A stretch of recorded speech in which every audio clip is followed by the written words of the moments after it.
দুপুরের পর বিকেলবেলাতেও supreme court থেকে বড় নির্দেশ চলে এলো।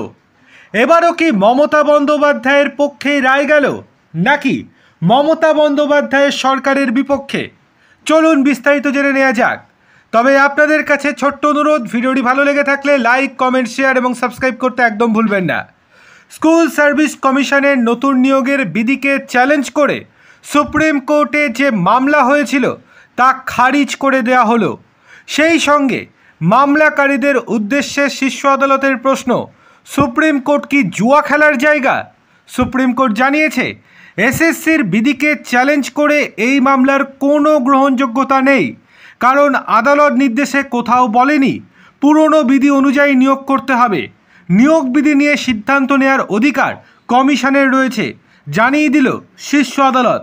মামলার গ্রহণযোগ্যতা নেই শোনার পর মামলাকারীদের আইনজীবী বিকাশ রঞ্জন ভট্টাচার্য আবেদন প্রত্যাহার করে নিতে চেয়েছিলেন। তা শুনেই বিচারপতি অসন্তুষ্ট হন, কারণ ততক্ষণে ওই মামলার শুনানি বেশ কিছুটা হয়ে গিয়েছিল। বিচারপতি জানান, মামলা প্রত্যাহার করা যাবে না, তা খারিজ করা হচ্ছে। আইনজীবীদের এমন আচরণ অত্যন্ত দুর্ভাগ্যজনক।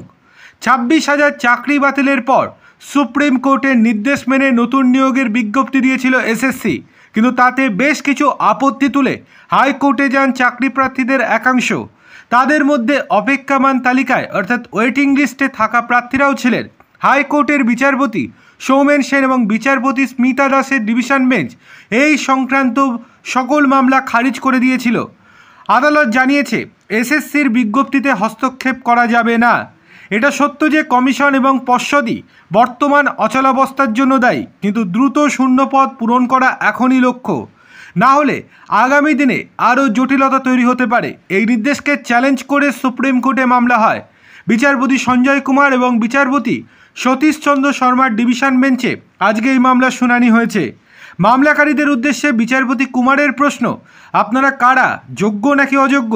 অযোগ্যদের তো বার করে দেওয়া হয়েছে। এরপর তার মন্তব্য, আমরা কোথাও বলিনি যে আগের বিধি মেনেই নিয়োগ প্রক্রিয়া সম্পন্ন করতে হবে। আমাদের রায় ভালো করে পড়ে দেখুন, না পড়ে কেন মামলা করেছেন? আমরা বলেছি নতুন নিয়োগ প্রক্রিয়া শুরু করতে, কোনো বিধির কথা আমরা বলিনি। এসএসসি একটি দায়িত্বপ্রাপ্ত সংস্থা, এই অবস্থায় নিয়োগ নিয়ে তারা সিদ্ধান্ত নিতেই পারে।